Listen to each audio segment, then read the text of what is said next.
إن الحمد لله نحمده ونستعينه ونستغفره ونعوذ بالله من شرور أنفسنا ومن سيئات أعمالنا من يهده الله فلا مضل له ومن يضلل فلا هادي له وأشهد أن لا إله إلا الله وأشهد أن محمدا عبده ورسوله أما بعد فإن خير الحديث كتاب الله وخير الهدي هدي محمد صلى الله عليه وسلم وشر الأمور محدثاتها وكل محدثة بدعة وكل بدعة ضلالة وكل ضلالة في النار فأعوذ بالله من الشيطان الرجيم بسم الله الرحمن الرحيم ويل للمطففين الذين إذا اكتالوا على الناس يستوفون وإذا كالوهم أو وزنوهم يخسرون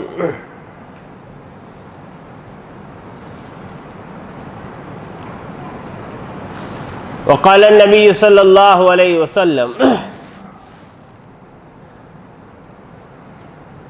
أول ما يحاسب به العبد يوم القيامة الصلاة وفي رواية أول ما يحاسب به العبد يوم القيامة الدماء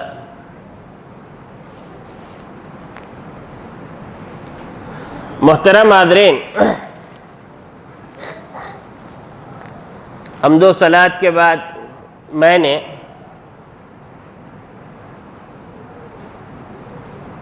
قرآن مجید سے 30ویں پارے کی مطففین کی ابتدائی آیات میں نے تلاوت کیا ہے۔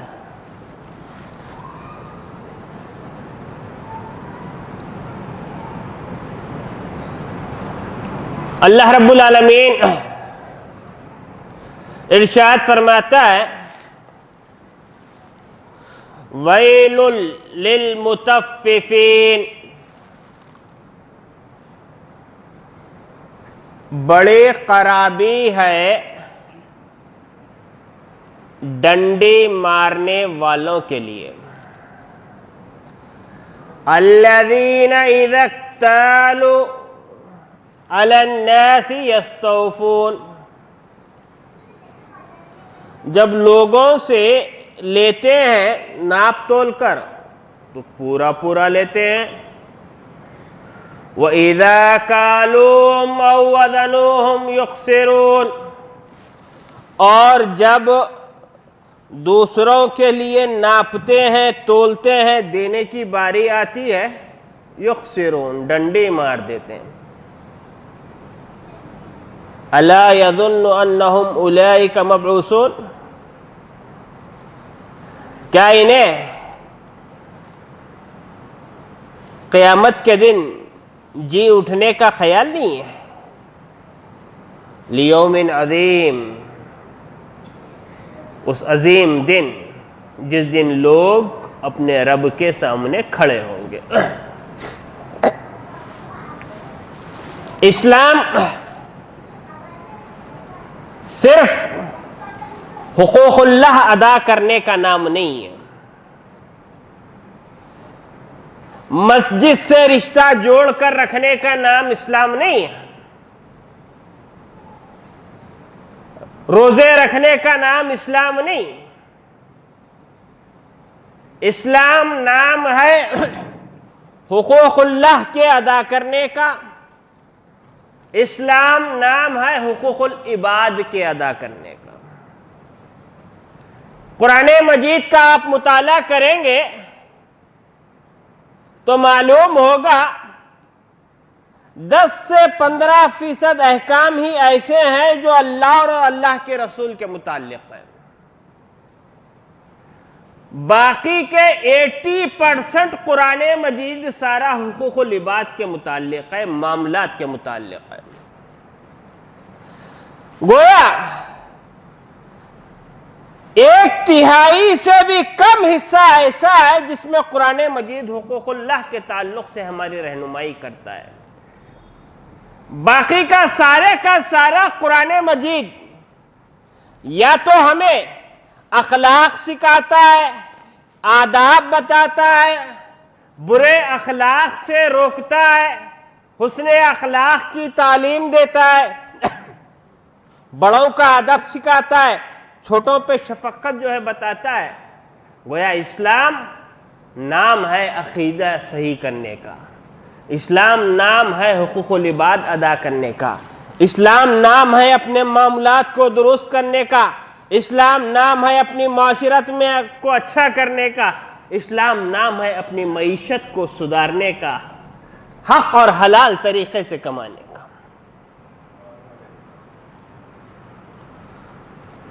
قرآن مجید میں دو صورتیں ایسی ہیں جس میں اللہ نے خرابی کا ذکر کیا، اور دونوں کا تعلق بھی بندوں کے حق میں ڈنڈی مارنے سے ہے، دونوں کا تعلق بھی۔ پہلی صورت وَيْلٌ لِّلْمُطَفِّفِينَ، بڑی خرابی ہے ڈنڈی مارنے والوں کے لیے، اور دوسری صورت وَيْلٌ لِّكُلِّ هُمَزَةٍ لُّمَزَةٍ، بڑی خرابی ہے ان لوگوں کے لیے جو غیبتیں کرتے ہیں، چغلیاں کرتے ہیں، عیب ٹٹولتے ہیں، اس کا تعلق بھی بندوں سے ہے۔ پہلی صورت میں ویل اس لیے ہے کہ یہ مالی معاملات میں خیانت کرتے ہیں، دوسری صورت میں ویل اس لیے ہے کہ یہ لوگوں کی عزتوں سے کھلواڑ کرتے ہیں۔ یہ بھی معاملات کی خرابی ہے، کسی کی عزت کو اچھال دیا، کسی کی غیبت کر دیا، کسی پر الزام تراش دیا، کسی کے ساتھ گالی گلوچ کر دی، عزتوں کے ساتھ کھیلنے والوں کے لیے بڑی خرابی ہے، معاملہ داری کی خرابی۔ دو صورتیں حقوق العباد کے متعلق اللہ نے نازل فرمائی، کہا دیکھو ان کی حفاظت کرو، اور اللہ کے نبی صلی اللہ علیہ وسلم نے فرمایا انما اموالکم و اولادکم حرام علیکم کحرمت یومکم ھذا فی بلدکم ھذا وفی شہرکم ھذا، لوگوں بے شک تمہاری مال، تمہاری جان، تمہاری عزت ویسے ہی حرمت والی ہے جیسے کہ ذی الحجہ کا یہ مہینہ، مکہ کا یہ شہر، اور ذی الحجہ کا یہ 10واں دن ہمارے پاس محترم ہے، اتنے ہی محترم ایک مسلمان کی جان، مال اور عزت ہے۔ آدمی معاملات میں اگر بگاڑ ہوگا تو کیا ہوگا؟ معاملات کے اندر اگر بگاڑ آئے گا تو اس کا اثر عبادتوں کے اوپر ظاہر ہوگا، عبادتیں اللہ کے پاس قبول نہیں ہوگی۔ اللہ کے نبی صلی اللہ علیہ وسلم نے فرمایا کہ 3 لوگ ایسے ہیں اللہ جن کی دعا ضرور بھی ضرور قبول کرتا ہے، اللہ ان کی دعا کو رد نہیں کرتا، ضرور قبول کرتا ہے۔ کہا دعوت الوالد لولدہ، باپ کی دعا اولاد کے حق میں، اور ایک روایت میں بتایا دعوت الولد والدی، اولاد کی دعا ماں باپ کے حق میں اللہ ضرور قبول کرتا ہے۔ کہا دعوت المظلوم، اللہ مظلوم کی بددعا ضرور قبول کرتا ہے، خواہ مظلوم کافر ہی کیوں نہ ہو۔ تیسرا بتایا دعوت المسافر، اللہ مسافر کی دعا رد نہیں کرتا، لیکن پیارے نبی صلی اللہ علیہ وسلم نے فرمایا ایک مسافر کا ذکر کرتے ہوئے کہ ایک آدمی سفر کر رہا ہے، بال پراگندہ ہے، کپڑے غبار آلود ہیں، جسم سے مسافر کے نشانات ظاہر ہو رہے ہیں، اللہ کے سامنے ہاتھ اٹھا کر دعا کرتا ہے یا ربی یا ربی، کہ میرے پروردگار تو مجھے یہ عطا فرما، میرے پروردگار تو مجھے یہ چیز دے دے، تو میری فلاں بگڑی بنا دے، فلاں کام کو میرے آسان کر دے۔ اللہ کے رسول صلی اللہ علیہ وسلم نے فرمایا فَأَنَّ يُسْتَجَابُ، کہ اللہ اس کی دعا کیسے قبول کرے گا، کیسے اللہ اس کی دعا قبول کرے گا؟ مَطْعَمُهُ حرام، اس کا کھایا ہوا حرام کا ہے، وَمَشْرَبُهُ حرام، اس کا پیا ہوا حرام کا ہے، وَمَلْبَسُهُ حرام، پہنا ہوا حرام کا ہے، وَغُذِيَ بِالْحَرام، حرام پیسے سے اس کی پرورش ہوئی ہے، فَأَنَّ يُسْتَجَابُ، اللہ اس کی دعا کیسے قبول کرے گا؟ لوگ مسجدوں سے جڑ کر اپنی دینداری دکھانا چاہتے ہیں، سمجھتے ہیں کہ بڑے نیک ہیں، متقی ہیں، پارسا ہیں، فضائل کی احادیث سنتے ہیں تو اسی کے پیچھے پڑ جاتے ہیں، معاملات میں ڈنڈی مارتے ہیں۔ کیا ہے؟ جمعے کا دن کا بڑا ثواب ہے کہ جو آدمی اول وقت میں مسجد میں آئے گا 1 اونٹ کا ثواب دیا جائے گا۔ 1 اونٹ کا ثواب حاصل کرنے کے لیے اول وقت میں مسجد میں آ کر بیٹھے ہوئے ہیں، اور معاملہ داری ایسی ہے کہ سب کو چونا باہر لگا رہے ہیں، یہاں کے اونٹ کا ثواب تلاش کر رہے ہیں۔ یہ ہماری معاملہ داری ہے۔ ماہ رمضان آیا، مسئلے مسائل پوچھنے آ گئے، مولوی صاحب وضو کر رہا تھا، ایک خطرہ پانی حلق کے نیچے چلا گیا، محسوس ہو رہا ہے وضو ٹوٹے گا یا نہیں ٹوٹے، روزہ رہے گا یا نہیں رہے گا۔ سال بھر چٹی کا پیسہ کھاتے رہے، رشوت کا پیسہ کھاتے رہے، جمعہ آیا تو کہف پڑھتے رہے، جب یاد نہیں آیا مولوی صاحب کے پاس سوال کرنا؟ حرام خوری کرے وقت یاد نہیں آتا؟ رمضان آیا احساس ہوا تو اتنا ڈر جا رہے ہیں۔ یہ ہماری معاملہ داری ہے۔ گویا یوں سمجھیے ہتھیوں کو ہضم کر کے مچھروں کو چھاننے کی عادت ہمیں پڑ گئی ہے۔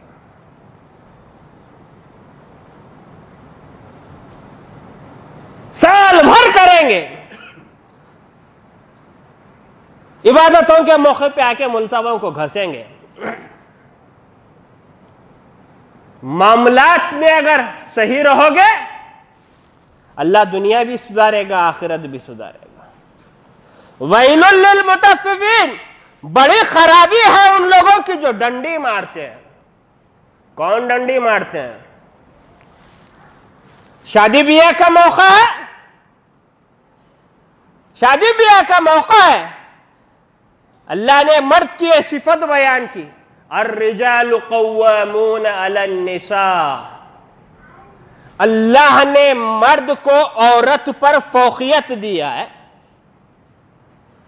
آدمی نکاح کرتا ہے، کیا ہے؟ دلہن والوں سے جہیز لیتا ہے، جوڑا لیتا ہے، گھوڑا لیتا ہے، ہر چیز کرتا ہے، مہر دینے کی باری آتی ہے تو ڈنڈی مار دیتا ہے، ادھار رکھ دیتا ہے۔ ارے مرد کو بتایا تھا کہ تم خوام ہو، طاقت ہو تو شادی کرو، تم نے بے غیرت ہو کر جہیز لیا، جوڑا لیا، گھوڑا لیا، بے غیرتی کی حد یہ تھی۔ اللہ نے دولت دی تو ویڈیوگرافی میں تم نے پیسے کو خرچ کیا، اللہ دولت دی تھی تو روڈوں پہ ناچنے میں تم نے پیسے کو خرچ کیا، اللہ نے دولت دی تھی تو آرکیسٹرا میں تم نے پیسہ خرچ کیا، اور جس عورت کے اوپر اللہ نے مہر کو فرض کیا تھا اس کو ڈنڈی مار دیا، اس کو باقی رکھ دیا۔ یہ کون سی مردانگی ہے؟ اور مسلم گھرانوں کا تماشا ہے، انتقال ہو جاتا ہے، ساری بڈیاں مفتیاں بن جاتی ہے، ای چلے گیا انہیں چڑیاں پھوڑ دے، مہر معاف کر دے۔ بھائی مہر معاف نہیں ہوتا، اولاد دینا ہے۔ اگر باپ جو ہے مہر باقی رکھ کے انتقال کر گیا، اس کی ذمہ داری اولاد پہ بنتی ہے کہ باپ کا قرض ادا کرے۔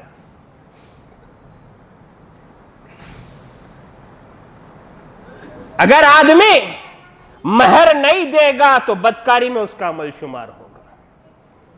کتنی بڑی خیانت ہم لوگ کر رہے ہیں۔ جہیز لینا معلوم ہے، جوڑا لینا معلوم ہے، گھوڑا لینا معلوم ہے، لیکن نہیں معلوم تو مہر کے احکام ہم کو نہیں معلوم، طلاق کے احکام ہم کو نہیں معلوم، خلا کے احکام نہیں معلوم.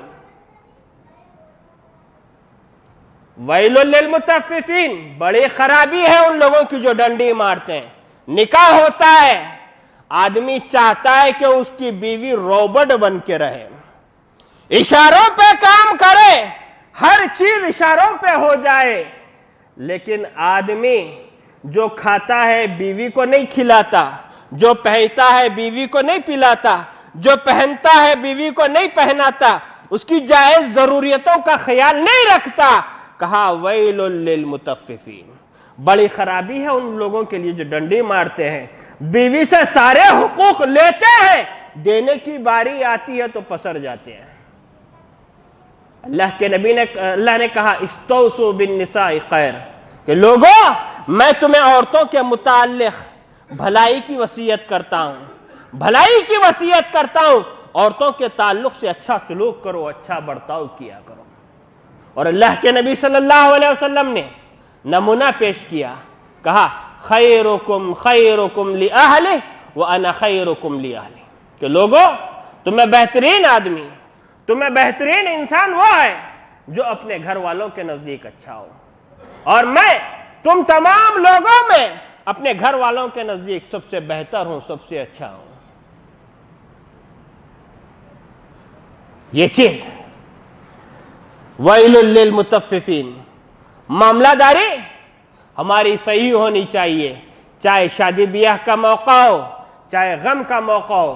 معاملات کے اندر ڈنڈی اگر مارو گے تو اس کا اثر ہماری عبادتوں پہ پڑے گا. اس لیے اللہ کے نبی صلی اللہ علیہ وسلم نے کہا اتدرون من المفلس، تم جانتے ہو مفلس کون ہے؟ مفلس کون ہے؟ صحابہ کرام نے عرف عام کے مطابق جواب دیا، کہا من لا دینار لہ ولا درہم. کہا اللہ کے نبی صلی اللہ علیہ وسلم المفلس فینا من لا دینار لہ ولا درہم. ہمیں مفلس آدمی وہ ہے، ہم مفلس اس آدمی کو سمجھتے ہیں جس کے پاس نہ دینار ہے نہ درہم ہے. اللہ کے نبی نے کہا نہ، مفلس وہ آدمی نہیں ہے. قیامت کا مفلس وہ آدمی ہے جو قیامت کے دن اللہ کے پاس نیکیوں کے دفتر لے کر آئے گا. جہاں تک نگاہ جائے گی نیکیوں کے دفتر لگے ہوئے ہوں گے، لیکن ساتھ میں شکایت کرنے والے بھی ہوں گے. کہیں گے اللہ اس نے مجھے گالیں دی تھی، کہا اللہ اس نے میری غیبت کی تھی، اللہ اس نے میری عزت سے کھلواڑ کیا تھا، اس نے مجھے مارا تھا، اس نے میرا قرضہ باقی تھا. شکایت کرنے والے شکایت کرتے رہیں گے. اللہ تعالیٰ ان شکایت کرنے والوں کو اس کی نیکیاں دیتا رہے گا. جب نیکیاں ختم ہو جائیں گی اللہ فرمائے گا کہ ان لوگوں کے گناہ اس کے سر ڈال دو، اس کو جہنم بھیج دو. آج ہم لوگ کیا کرتے ہیں؟ ان اللہ غفور الرحیم، بے شک اللہ تعالی غفور ہے، رحیم ہے، جو چاہے کرو. قرآن مجید میں اللہ نے کہا ان اللہ شدید العقاب، اللہ سخت سزا دینے والا بھی ہے. ان بطش ربک لشدید، تمہارے رب کی پکڑ بڑی سخت ہے. یہ سب بھول جاتے ہیں. کیا ہے؟ اللہ غفور الرحیم ہے، جو چاہے کرو. بیویوں کا حق مارو، بہنوں کا حق مارو، بیواؤں کا حق مارو، یتیموں کا حق مارو، مسکینوں کا حق مارو. ان اللہ غفور الرحیم. کہاں دنیا سدھرے گی؟ آخرت تو دور کی بات ہے. جو حرام کھا کر عبادتیں کرو گے اللہ اس عبادت کو قبول کرے گا، قبول کرے گا. معاملات کو اپنے سدھارو، معاملات کو اپنے سدھارو. اللہ کے رسول صلی اللہ علیہ وسلم ہمارے لیے بہترین اسوہ ہے، بہترین نمونہ اللہ کے نبی صلی اللہ علیہ وسلم. آج ہمارے اجتماعی معاملات کو آپ دیکھیں کہ ہم کہیں کھلی جگہ دکھ جاتی ہے، لوگ لے جا کر مذہبی شعار کے طور پر جھنڈے گاڑ دیتے ہیں. دلیل زمین اللہ کی، قبضہ عبداللہ کا.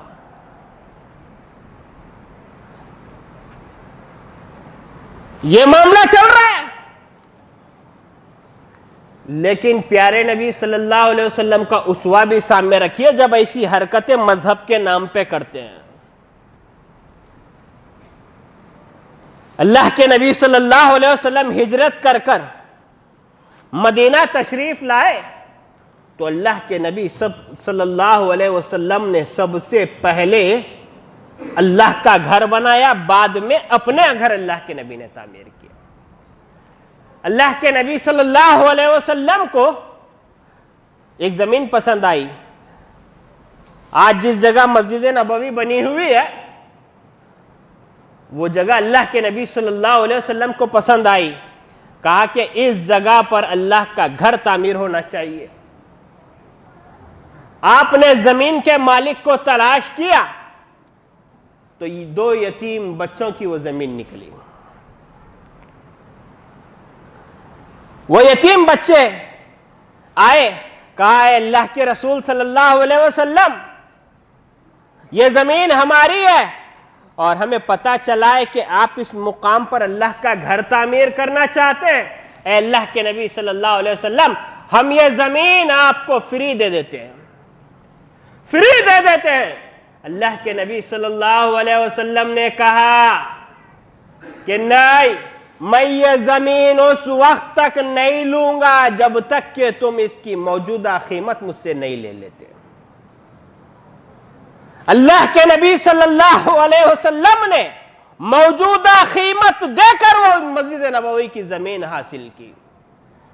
اگر اس وقت اللہ کے نبی صلی اللہ علیہ وسلم فری میں زمین لے لیتے تو آج کے لوگ فتویٰ داغتے بیٹھتے کہ اللہ کے گھر کے لیے زمین پھگٹ میں دینا چاہیے.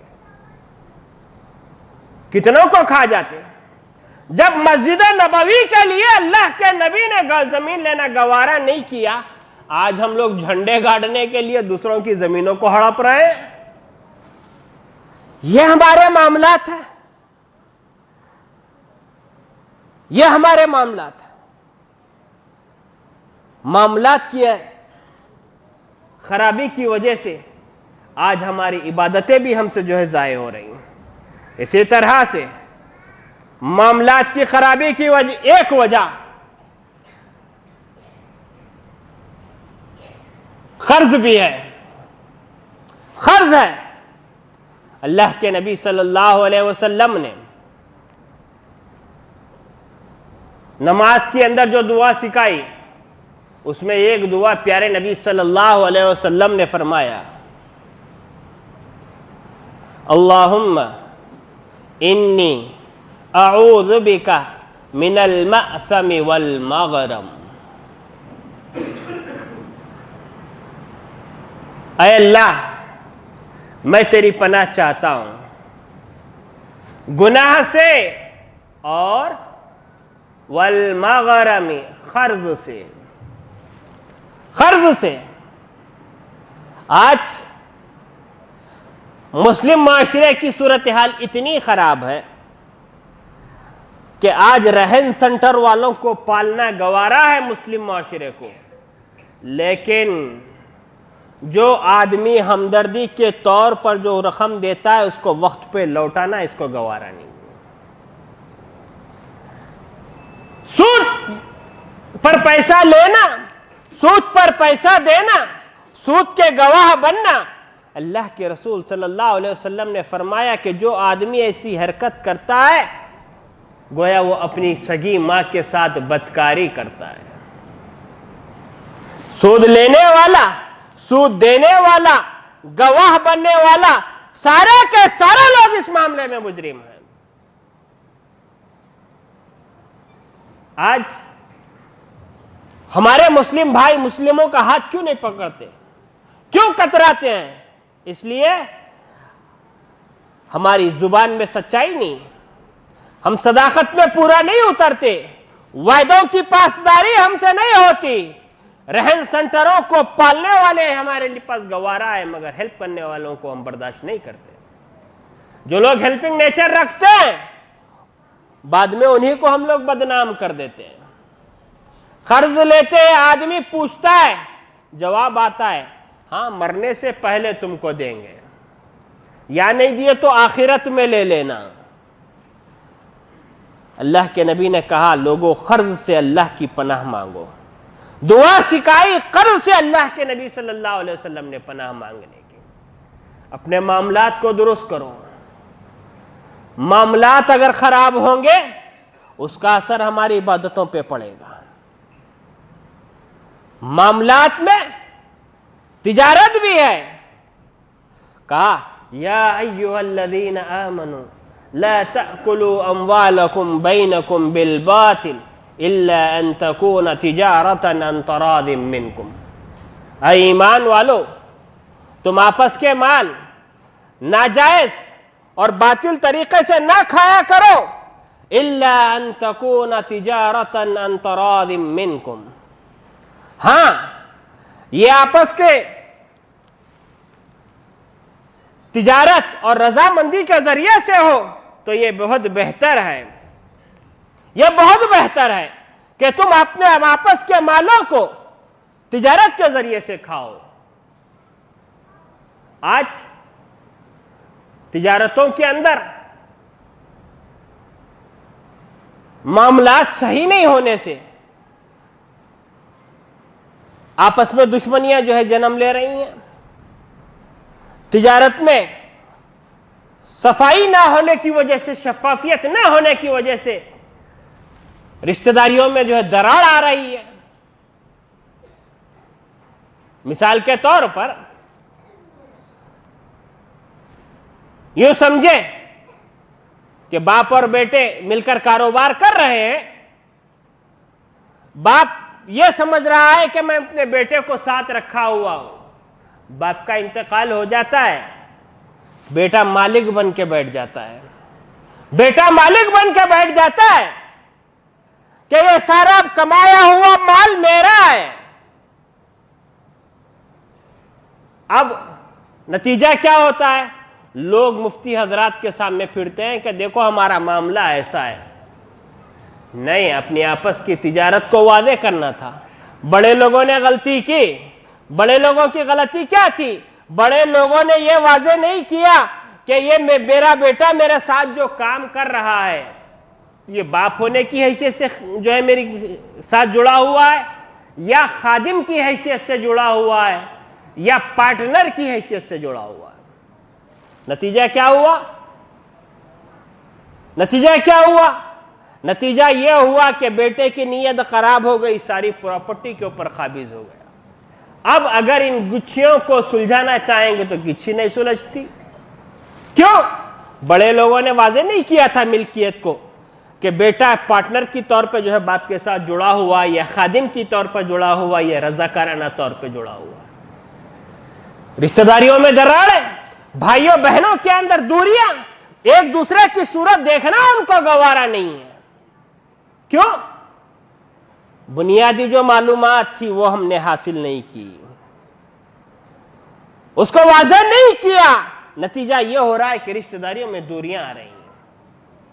بیٹے باہر تھے، کما کر پیسہ دیے، باپ نے گھر بنایا، باپ کی زمین تھی توڑ کر عالیشان گھر بنایا۔ اب بیٹوں کے اندر لڑائی ہے کہ ہمارے پیسوں سے گھر بنایا ہے، بہنوں کا کچھ نہیں ہے۔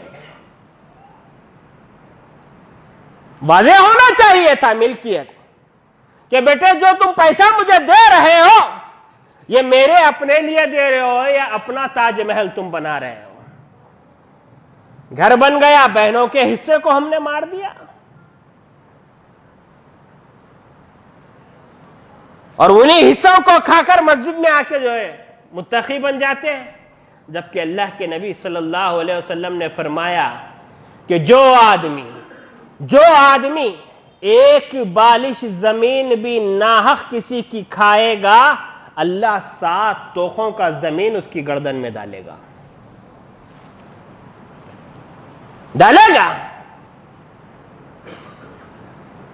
معاملات کی خرابی ہے کہ ہم ہر چیز لکھ کر واضح کر کے نہیں رکھتے، بعد میں جا کر جو ہے رشتہ داریوں میں دراڑیں پڑ جاتی ہیں۔